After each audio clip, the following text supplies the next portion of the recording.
নমস্কার। এরুচর্চার পক্ষ থেকে সকলকে অনেক অনেক শুভেচ্ছা।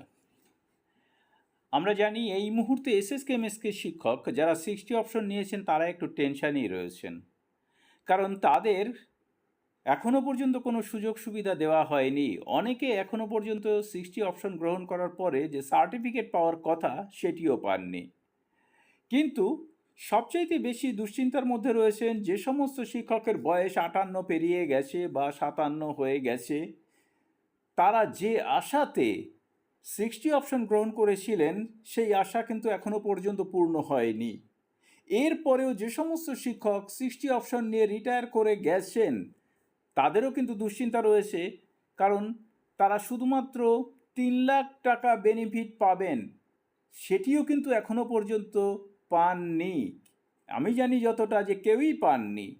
ফলে 60 অপশন নেওয়াটা যেন তাদের কাছে ব্লান্ডার হয়ে দেখা দিয়েছিল। আর এই কারণেই অনেকেই কিন্তু সেই 60 থেকে 65-এ ফিরে যেতে উদ্গ্রীব হয়ে পড়েছেন। ইতিমধ্যে আমরা জানি একজন শিক্ষক স্বপন কুমার সাউ মহাশয় তিনি কোর্টে দ্বারস্থ হয়েছিলেন এবং কোর্ট থেকে তিনি নির্দেশনামা পেয়েছেন বা অর্ডার পেয়েছেন, যাতে করে তিনি কিন্তু 65 ফেরত পেয়ে গেছেন। তাকে হয়তো আবার নতুন করে অপশন দেয়া হবে যে এটি বাতিল করা হলো এবং তিনি 65-তে ফিরে যাবেন। তো শর্ত একটাই, 60 অপশন গ্রহণ করার সময় যে সুবিধা তিনি পাবেন বলে অপশন গ্রহণ করেছিলেন, তিনি হলফনামায় আবার জানিয়ে দিয়েছেন যে না, আমি আর সেই সমস্ত কোনো সুবিধা পেতে চাই না। অর্থাৎ 3 লাখ টাকা আফটার রিটায়ারমেন্ট বেনিফিট এবং ইপিএফ যদি কাটে, কবে কাটবে সেই নিয়ে কিন্তু এখনও পর্যন্ত কোনো নিশ্চয়তা নেই। তো সেই ইপিএফের ফ্যাসিলিটিও আমি পেতে চাই না। আমি চাই 65 বছর বয়স পর্যন্ত কাজ করে যেতে।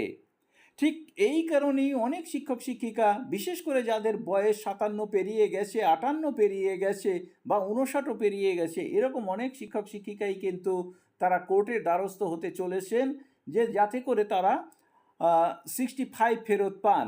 এখনও পর্যন্ত আমার কাছে যা খবর আসে তাতে অনেক শিক্ষকই কিন্তু নতুন করে কোর্টের দ্বারস্থ হয়েছেন।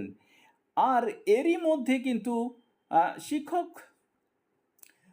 sskmsk ও এএস ঐক্যমঞ্চের পক্ষ থেকে আজকে মিশন ডিরেক্টরের দপ্তরে পৌঁছে গিয়েছিলেন এবং সেখানে গিয়ে তারা একটি পজিটিভ আলোচনা করেছেন।